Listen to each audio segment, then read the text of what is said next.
ये कहानी है अनवी की, एक 14 साल की लड़की जो एक पुराने पहाड़ी कस्बे में अपनी मौसी के घर आई है गर्मी की छुट्टियां बिताने। उसके माँ पापा अलग हो चुके हैं और वो भीतर से टूटी हुई, अकेली और गुस्से से भरी है। मौसी का घर बहुत पुराना है, लकड़ी की सीढ़ियां, चटकती हुई दीवारें और एक कोना जहां एक पुराना धूल भरा आईना रखा है जिसे एक सफेद चादर से ढका गया है। पहली रात अनवी को नींद नहीं आती। वो घर के कोने कोने में घूमती है और उसी बंद कमरे में पहुंचती है जहां वो आईना रखा है। चादर हटा देती है और वो खुद को आईने में देखती है, लेकिन कुछ अजीब था। आईने की अनवी उसकी तरह ही दिखती है, मगर उसके चेहरे पर एक हल्की सी मुस्कान और तेज चमकती आंखें हैं। वो कोई डरावनी छाया नहीं, बल्कि एक आत्मविश्वास से भरी अनवी लगती है जो आईने से उसे ताक रही है। हर रात अनवी आईने के पास जाती है और हर बार वह छवि उसे कुछ कहती है, शब्द नहीं, सिर्फ भाव। एक रात जब अनवी अपने जीवन की परेशानियों से तंग होकर रो रही थी, तो आईने की अनवी उसे इशारा करती है। वो जैसे उसे भीतर बुला रही थी।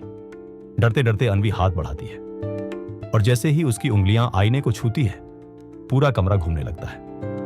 वो एक दूसरी दुनिया में पहुंच जाती है, आईने की दुनिया। यह दुनिया वैसी नहीं थी जैसी हमारी है। यहां सब कुछ उल्टा था। सूरज रात में उगता था, लोग बिना बोले बातें करते थे और सबसे खास बात, यहां सच की कीमत बहुत ज्यादा थी।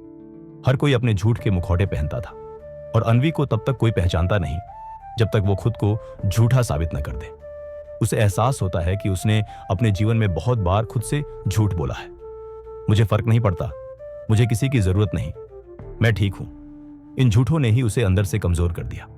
आईने की दुनिया में अनवी को अपने भीतर के डर से लड़ना पड़ता है, अपने माता पिता की यादों से, अकेलेपन से, अस्वीकार किए जाने के डर से। वह वहां उस दूसरी अनवी से मिलती है जो वास्तव में उसकी असली ताकत, उसका दबाया हुआ आत्मबल है। वो अनवी उसे कहती है, एक शानदार डायलॉग, तू बाहर से डरती है क्योंकि तूने अंदर से खुद को बंद कर रखा है। जब तक तू खुद को नहीं अपनाएगी, कोई तुझे नहीं समझेगा। अनवी उस आईने की दुनिया से लौटती है, मगर अब वो पहले जैसी नहीं रही।